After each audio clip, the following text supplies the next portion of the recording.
सबको सलाम। आज crisis of constitutionalism in south Asia इस टॉपिक से यहाँ पर आसमा जहांगीर कॉन्फ्रेंस है।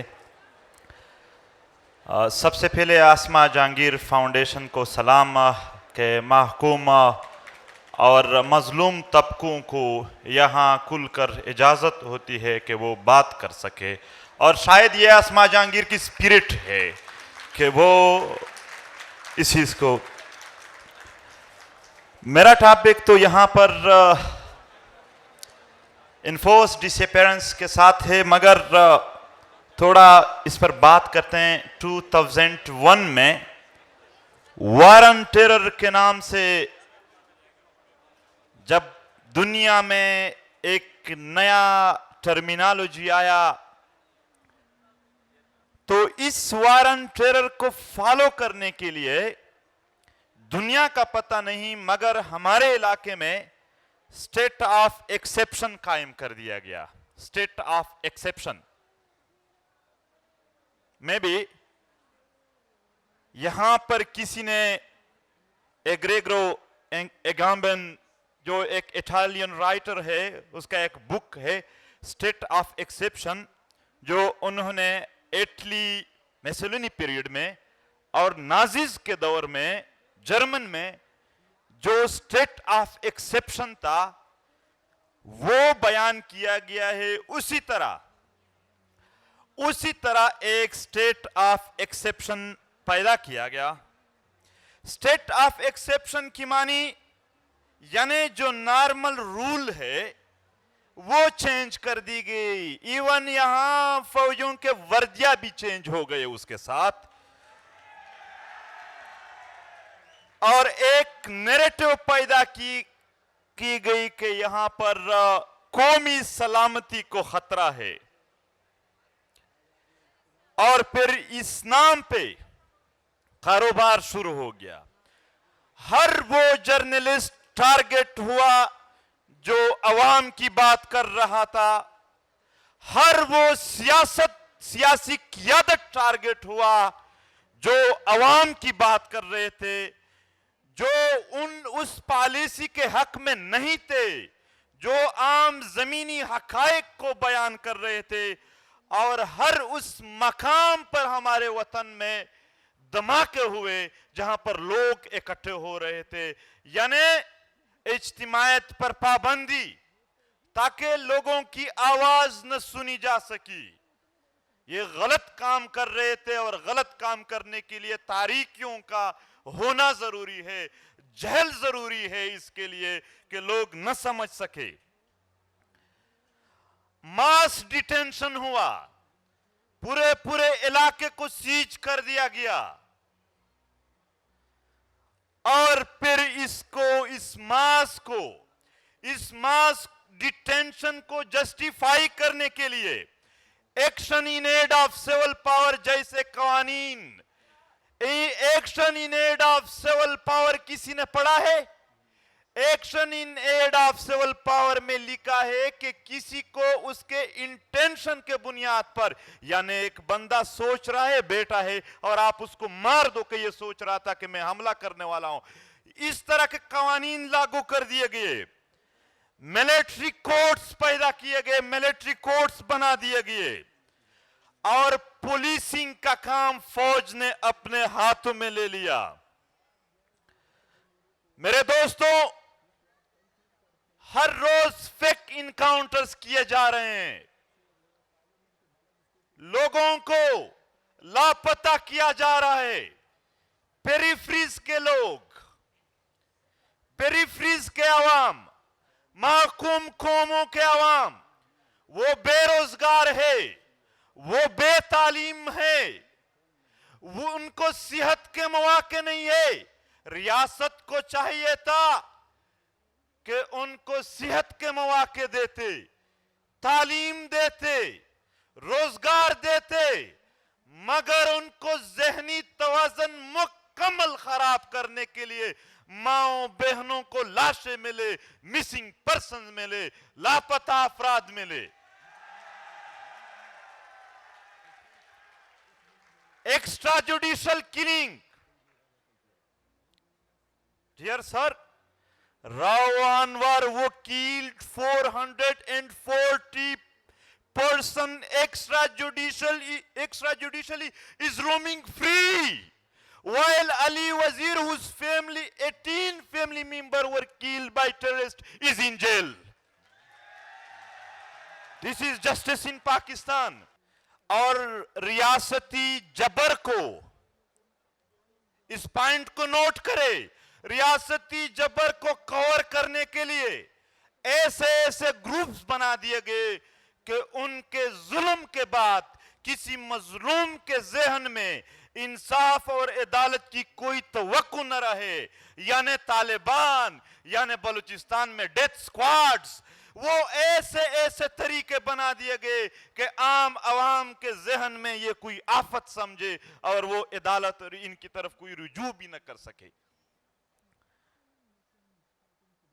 इस नैरेटिव को स्ट्रेंथन करने के लिए बहुत खून बहाया गया और फिर दुनिया से डॉलर लिए गए। यहां लोग पूछेंगे कि क्या फायदा है इस जर्नलों को, इन पॉलिसियों का। मैं फायदे बताता हूं। जब ये बदअमनी पैदा कर देते हैं, फिर अमन के नाम पर जब आ जाते हैं तो जो मिनरल्स होते हैं, जो रिसोर्सेज होते हैं, उन पर कब्जा कर देते हैं और फिर बैरूनी दुनिया से इस नाम पर कि हम तो दहशतगर्दी के खिलाफ लड़ते हैं, डॉलर लेते हैं। हमको बैरूनी फंड कहने वाले लोगों, उनको एक पैसे का सबूत नहीं है, जबकि ये खुद 33 अरब डॉलर ले चुके हैं। अरबों डॉलर ले गए कि हमने यहां पर दहशतगर्दी को खत्म करना है। देखो, आज ऐसा नहीं है, ये पापा जॉन्स और ऑस्ट्रेलिया के जजीरे मुफ्त में नहीं आए हैं। हमारा खून बहाया गया है, हमारे माओं के इतने आंसू बहाए गए, पूरा सैलाब बनता है उनसे, उनके लिए। और फिर यहां पर कहा जाता है, हमें मुख्तलिफ बहाने और मुख्तलिफ उम्मीदें दिए जाते हैं। कहता है निजाम फरसुदा निजाम, कोई निजाम नहीं है, यहां सिर्फ वीगो डाले हैं। इस निजाम में अदालतों का नहीं माना जा रहा है, वीगो डालों के जरिए ये चला रहे हैं निजाम को। मोहतरम, गुंडागर्दी शुरू है। अगर आपने यहां कोई बात की तो ये नहीं कहेंगे कि कानून, ये नहीं कहेंगे कि आईन, ये नहीं कहेंगे कि अदालत हरकत में आ जाएगी, वीगो डाले हरकत में आ जाएंगे, ये बात कहेंगे आपको। और अब एक बार फिर पश्तून बेल्ट में मुसल्लह तंजीमों को लाया गया है। मुज़ाकरात के नाम पर दोबारा उनको वहां फाल कर दिया गया। 20 साल ऑपरेशन हुए, 20 साल लोगों का खून बहाया गया इस मकसद के लिए। देखो 20 साल में क्या क्या नहीं हुए। एपीएस के बच्चों का खून बहाया गया, क्वेटा के वकला का खून बहाया गया, और इस वतन के हर घर का और हर तबका फिक्र के लोगों का खून बहाया गया। आखिर में कहा गया कि अब हम दोबारा ला रहे हैं। तो फिर ये 20 साल का ड्रामा किस लिए किया था? दोबारा लाए गए, सवात में, बुनेर में, बाजावड़ से लेकर वजीरिस्तान तक पूरे कबायली पट्टी में दोबारा हालात खराब कर दिए गए हैं। मगर इस बार पश्तून अवाम अपने सरजमीन पर किसी भी दहशतगर्दी को नहीं मानते, ये न छोड़ेंगे। वहां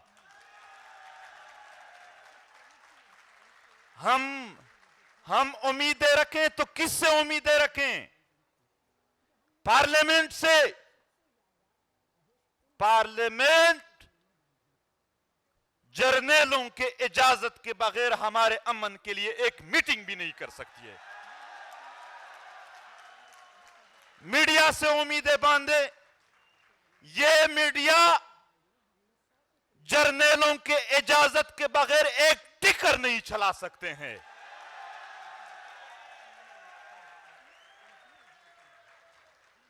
अदलिया से हम उम्मीदें रखें। 500 लाशें नश्तर अस्पताल के ऊपर पड़े हैं, उस पर सुमोटो एक्शन नहीं लिया गया।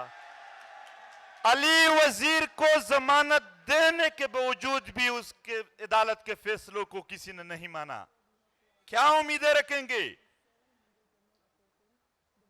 हम अभी ये चंद हफ्तों से पश्तून बेल्ट में इख्तिजाजी मुजाहरे जारी है।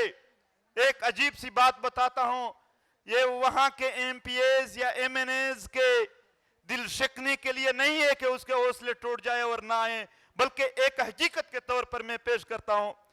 हम नारे लगा रहे थे अवाम के हम अमन चाहते हैं। मरकजी और सूबाई हुकूमत के एमपीएस एमएनएस हमारे साथ खड़े थे, वो हमसे ज्यादा नारे लगा रहे थे कि हम भी अमन चाहते। भाई हम तो आप लोगों से अमन चाह रहे थे, आप किससे अमन चाह रहे हो? अब हल क्या है? हल क्या है? हल बताता हूं। अवाम ने मुजाहमत करना होगा। मुजाहमत के जरिए हम इन सारे इदारों को प्रेशराइज कर सकते हैं।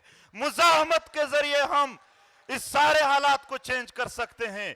अवाम खुद उठेंगे तो उनकी बात सुनी भी जाएगी और मानी भी जाएगी। अगर अवाम बैठे रहे, अगर अवाम खामोश थे, अगर अवाम में मुतहरक नहीं थे, अगर अवाम मुनज़्ज़म नहीं थे, तो ये हालात ऐसे ही रहेंगे। और मैं यहां पर मौजूदा हुकूमत की एक बात करता हूं। ये जब अपोजिशन में थे तो हर रोज अली वजीर के प्रोडक्शन ऑर्डर का मुतालबा करते थे। अदालत जब वोट का मरहला आया तो अदालत में यही अपोजिशन वाले चले गए कि क्यों प्रोडक्शन ऑर्डर जारी नहीं करते। लेकिन जब उनकी अपनी हुकूमत आई तो आज अली वजीर जेल में, कोई प्रोडक्शन ऑर्डर नहीं है। वजीर आजम को अली वजीर का वोट चाहिए था, मगर आज अली वजीर के लिए एक लफ्ज भी अदा नहीं किया इसने। हमें बताया जाता है कि अगर फलाने की हुकूमत आ गई तो आप लोगों के मसाइल हल हो जाएंगे, फिर आखिर में कहते थे इसको हटाते हैं, फलाने की हुकूमत आ जाएगी तो आपके मसाइल हल होंगे। सब आ गए, सब चले गए, हमारे मसाइल वही है। क्योंकि यहां हुकूमत नहीं, हुकूमत कंट्रोल में है, जमहूरियत नहीं, बादशाहत है। चीफ ऑफ आर्मी स्टाफ बादशाह बना हुआ है, सब कुछ अहकामात वो जारी करते हैं। ये अख्तर जान मिंगल बैठे हैं, ये हमारे मुअज़्ज़ज़ शुरका बैठे हैं। पाकिस्तान के आईन और अदालत हम सब मानते हैं, जर्नैल नहीं मानते हैं इस आईन और अदालत को। इसलिए वो किसी भी मिसिंग पर्सन को अदालत में पेश नहीं करते हैं। क्या उसका पाकिस्तान के अदालतों पर यकीन नहीं है? मगर एक कारोबार बनाया हुआ है इनसे। आज बावजूद इसके कि सारे एफआईआर्स में अली वजीर की जमानत हो चुकी है, फिर भी वो सिंध में जेल में पड़ा है और फिर भी मौजूदा हुकूमत के लोग हमें इंसानी हुकूक पर दर्स देंगे, तदरीस देंगे, लेक्चर देंगे। आए काफी सुनाया, आइंदा भी सुनेंगे, मगर उम्मीदें नहीं होंगे फिर हमारे। दोस्तों, यहां ही करीब रियाज खान यूनिवर्सिटी का एक स्टूडेंट है, वो जेल में पड़ा है और आज उसके लिए कोई बात नहीं है। मैं आसमा जहांगीर फाउंडेशन और जितने भी दोस्त हैं उनका शुक्रिया अदा करता हूं।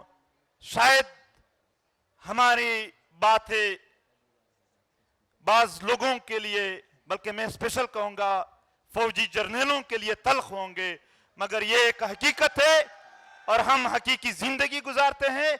हम बेमकसद, बेमानी और ऐसी मुनाफिक जिंदगी नहीं गुजार सकते हैं कि जुल्म जबर के सामने हम यानी घुटने टेकते। हम खड़े रहेंगे इस्लाम के लिए। शुक्रिया, बहुत बहुत शुक्रिया। वक्त भी ज्यादा लिया, मगर आसमा जहांगीर फाउंडेशन जिंदाबाद।